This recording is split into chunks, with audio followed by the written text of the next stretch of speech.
خانواده حسن یوسفوف شهروند 51 ساله تاجیکستان تا آخرین لحظه امید داشتند که او اعدام نمی شود. از 4 ماه پیش می دانستند که اسم حسن در فهرست افرادی بود که در چین حکم قتل گرفتند. 2 روز قبل از صحنه ادای حکم آگاه شدند. اومدن خونه گفتن که 28 با همه خیلی یک حادثه فهمیدیم نقشه. گفتن که 28 با وای میکنن. بعد همون بلیط گرفتیم. به هر حال یافتیم و بلیط گرفتیم. شب پرواز کردیم.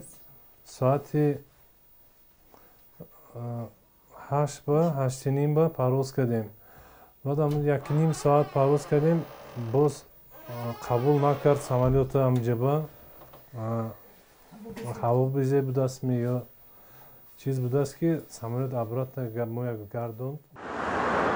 روز 28 январ وزارت کارهای خارجی تاجیکستان اطلاع داد که با وجود تلاش آنها برای تغییر حکم مقامات چین در ارومچی، صبح روز 28 حکم قتل شهروند تاجیکستان را اجرا کردند. نزدیکانش را این خبر دیگر ناامید و ماتم زده کرد.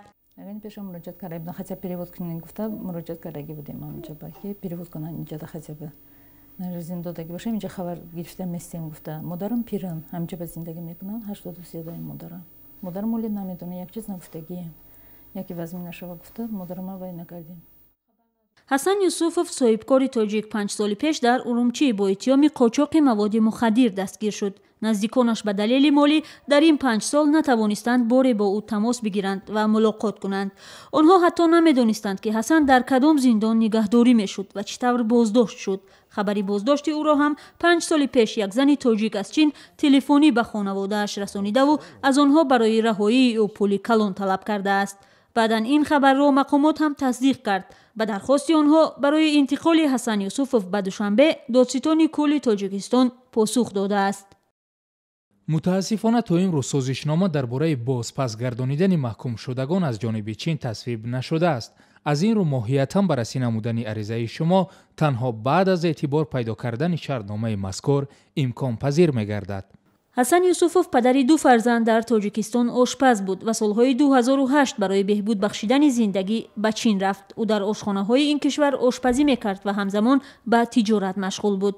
مقامات انتظامی تاجیکستان میگویند که در حال حاضر 16 شهروند تاجیکستان در زندان‌های چین و 3 شهروند چین در زندان‌های تاجیکستان ادای جزا می‌کنند. سازشنامه تبدیل زندانیان در بین تاجیکستان و چین سال 2015 به تصویب رسید. قانونگذاری چین در مورد قاچاقبران مواد مخدر جزاهای خیلی شدید با شمول حکم قتل را پیش بینی می‌کند. به جز از حسن یوسفوف با 3 شهروند دیگری تاجیکستان از جمله 1 زن در چین با عین جرم قاچاق مواد مخدر حکم قتل گرفتند. اعدام حسن یوسفوف روز 28 январ اجرا شد. پیش از اجرای حکم قتل او سفارت تاجیکستان در پکین توانستند با حسن واخورند. حسن یوسفوف در آخرین لحظه های زندگی وصیت کرده است که جسدش را به تاجیکستان برند و از پیوندانش عذر خواسته است.